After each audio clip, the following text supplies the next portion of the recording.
ఆ రోజు వాళ్ళు వేల ఎకరాల్లో దోపిడీ చేస్తే బీఆర్ఎస్ పార్టీ ఈరోజు వీళ్ళు లక్షల ఎకరాల్లో దోపిడీ చేస్తూ ఉన్నారు. పీనుగలు తినవాడు పోయి ఏనుగలు తినవాడు వచ్చారు ఇప్పుడు వీరు తెలంగాణలో. అదే దోపిడీ, అదే రియల్ ఎస్టేట్ బిజినెస్ ఏమాత్రం కూడా మార్పు తెలంగాణలో కనిపిస్తలేదు. ముఖ్యంగా 22A నిషేధిత జాబితాలోకి ప్రభుత్వ భూములు, గ్రామకంఠ భూములు మాత్రమే ఉండాలి. కానీ ఈరోజు ఏ రకంగా ప్రైవేట్ భూములను 22A కింద పెట్టి మరి ఎందుకు ప్రజలను వేధిస్తున్నారో ఈరోజు తెలంగాణ ప్రభుత్వం చెప్పాలి. దుర్మార్గంగా ఈ ప్రభుత్వం ఈరోజు పూర్తిగా భూ వ్యాపారాలను ప్రోత్సహిస్తూ ఉన్నది.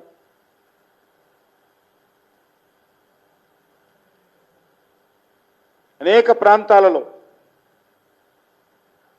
మరి ఏ రకంగా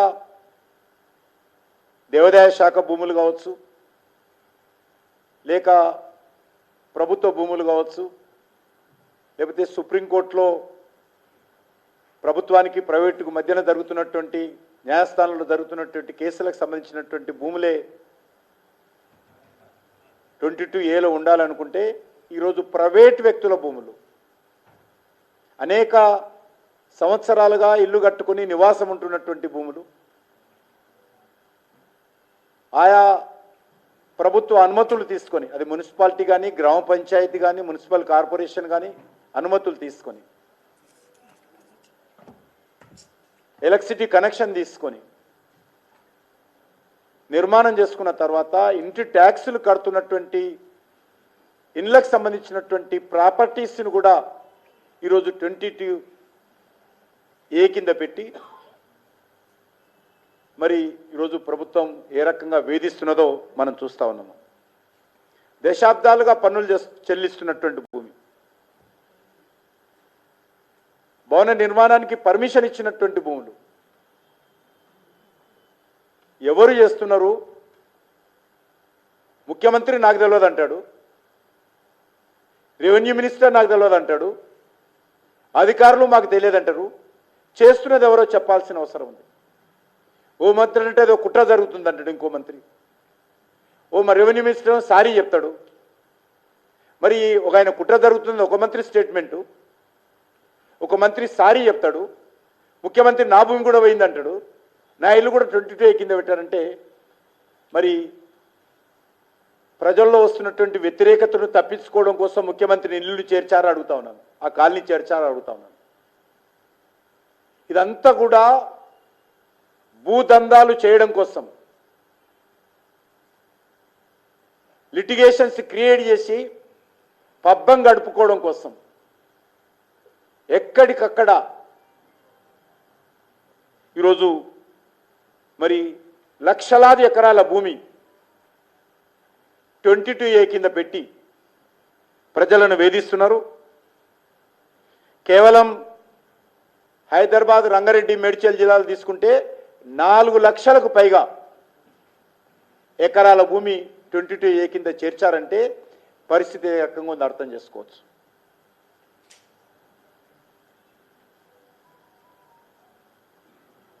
ధరణి స్థానంలో వచ్చినటువంటి ఈ యొక్క భూభారతి ఈరోజు నవ్వులపాలైంది.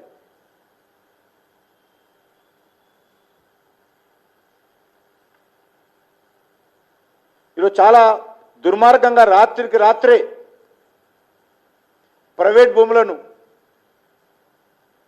22A కింద పెట్టి వేధిస్తున్నటువంటి పరిస్థితి మనం చూస్తూ ఉన్నాం. ఏ రకంగా ఉందంటే హైకోర్టు కామెంట్ చేయడం జరిగింది. తెలంగాణ ప్రజల ఆస్తులు భద్రంగా ఉండాలంటే ఆర్మీని దింపాల్సి వస్తుంది అని కామెంట్ చేసిండు. హైకోర్టు న్యాయమూర్తి పరిస్థితి ఏ రకంగా ఉందో అర్థం చేసుకోవచ్చు. ధరణిని బంగాళాఖాతంలో వేస్తాము. ఇప్పుడు ఈ భారతిని ఏ ఖాతాలో వేయాలో చెప్పాలి. తెలంగాణ పూర్తిగా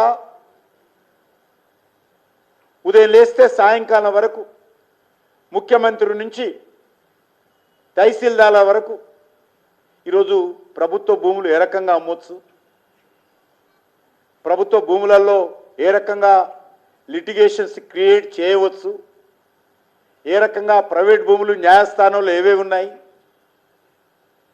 న్యాయస్థానాలలో ప్రభుత్వం వర్సెస్ ప్రైవేట్ పార్టీలు ఏమున్నాయి, అవి ప్రైవేట్ పార్టీలకు అనుకూలంగా న్యాయస్థానంలో ప్రభుత్వ తరఫున వాదనలు తగ్గించి ప్రైవేట్ పార్టీలకు అనుకూలంగా తీర్పులు ఏ రకంగా తీసుకురావచ్చు, వాస్తవాలు న్యాయస్థానం ముందు పెట్టకుండా ప్రభుత్వం తరఫున ప్రభుత్వ న్యాయవాది వాదించకుండా ఏ రకంగా లిటిగేషన్స్ను క్లియర్ చేసే విధంగా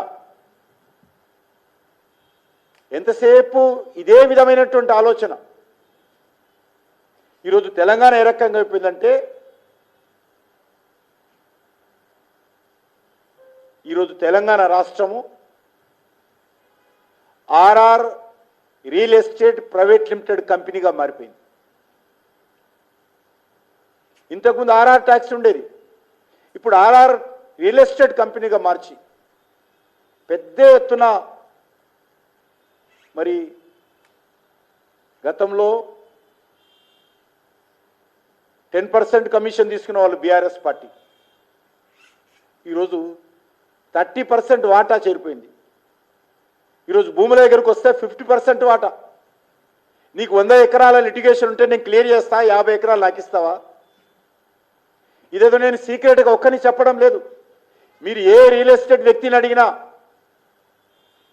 హైదరాబాద్ చుట్టుపక్కల ఏ గ్రామానికి వెళ్ళినా, ఏ కలెక్టర్ ఆఫీస్ దగ్గరికి వెళ్ళినా కలెక్టర్ ఏం చెప్తా ఉన్నాడు, మీరు ఫలానా దగ్గరికి వెళ్ళండి, నా చేతుల్లో లేదు, అక్కడ వాళ్ళు చెప్తేనే నేను చేస్తాను, నీ న్యాయం అయినప్పటికీ కూడా నేను చేయనని చెప్పి ఈరోజు కలెక్టర్లు చేతులు ఎత్తేస్తున్నటువంటి పరిస్థితి, కలెక్టర్ల మీద ఒత్తిడి తీసుకొస్తున్నటువంటి పరిస్థితి, కలెక్టర్లను బెదిరిస్తున్నటువంటి పరిస్థితి. అందుకే ఈ రాష్ట్రంలో రేవంత్ రెడ్డి గారు వచ్చిన తర్వాత ఎంతమంది అధికారులు ఎవరు 6 నెలలు ఉండడం లేదు ఏ స్థానంలో కూడా, చెప్పిన పని చేయకపోతే అధికారులను ఇష్టారాజ్యంగా మార్చేస్తున్నారు. ఈరోజు అధికారుల ట్రాన్స్ఫర్ అనేటువంటిది శరామామూలు అయిపోయింది తెలంగాణలో.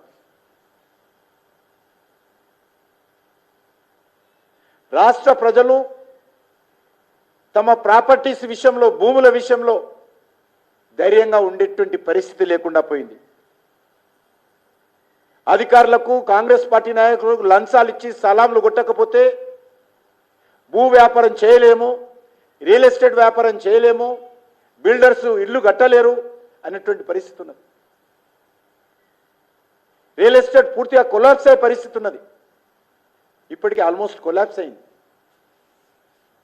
దేశంలో అన్ని రాష్ట్రాల్లో సమస్యలు ఉండేది, కానీ తెలంగాణలో రియల్ ఎస్టేట్ భూములు ఉండేది. కానీ ఈరోజు పరిస్థితి ఆ రకంగా లేదు.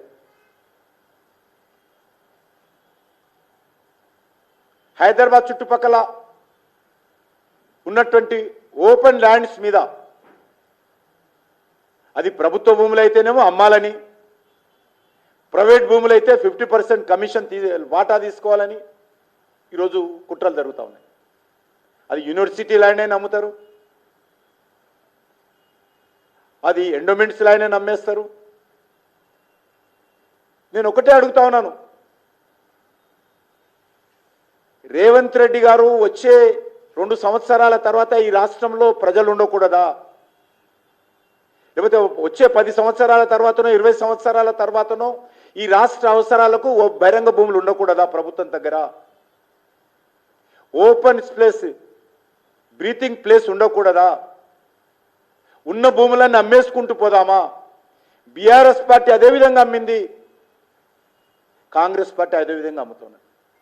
అంతేకాదు ఈరోజు కేంద్ర ప్రభుత్వం దగ్గర కొన్ని భూములు ఉన్నాయి, అది సెంట్రల్ యూనివర్సిటీ కావచ్చు, ఆ భూములు కూడా మాకు ఇవ్వండి, అమ్ముతాము. భవిష్యత్ తరాలకు, భవిష్యత్ అవసరాలకు ఈరోజు ఆలోచన చేయాల్సిన అవసరం లేదా? ఇష్టారాజ్యంగా మీ రాజకీయ అవసరాల కోసం, మీ రాజకీయ హామీల అమలు కోసం, భవిష్యత్ తరాల కోసం రిజర్వ్ చేయాల్సినటువంటి భూములు మీరు ఈ రకంగా రోజువారీగా వేలం వేసి అమ్మునట్లయితే, రోజువారీగా కుట్రలు కుతంత్రాలు చేసి ఆ భూములను స్వాధీనం చేసుకొని మీరు సొంతం చేసుకున్నట్లయితే భవిష్యత్తు ఏమైతుందని అడుగుతున్నా. హైదరాబాద్ లాంటి డెవలపింగ్ సిటీ, డెవలప్డ్ సిటీ, అభివృద్ధి చెందిన నగరము, అభివృద్ధి చెందుతున్న నగరం ఇది.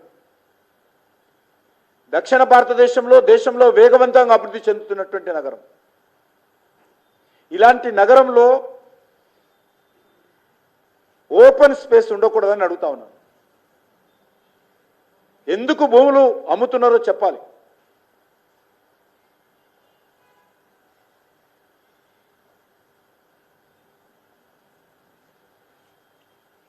ప్రైవేట్ భూములను ఉద్దేశపూర్వకంగా, కుట్రపూరితంగా నిషేధిత జాబితా అయినటువంటి 22A పెట్టి మళ్ళీ వాళ్ళని బెదిరిస్తారు.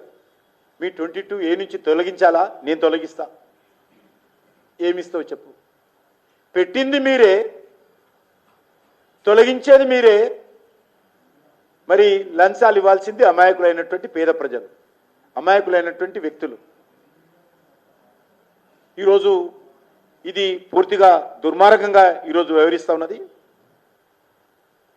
ఈరోజు కింది నుంచి పై వరకు మంత్రులు కావచ్చు, ఎమ్మెల్యేలు కావచ్చు, రోజుకు 2 గంటలు సెటిల్మెంట్ మీద కూర్చుంటున్నారు.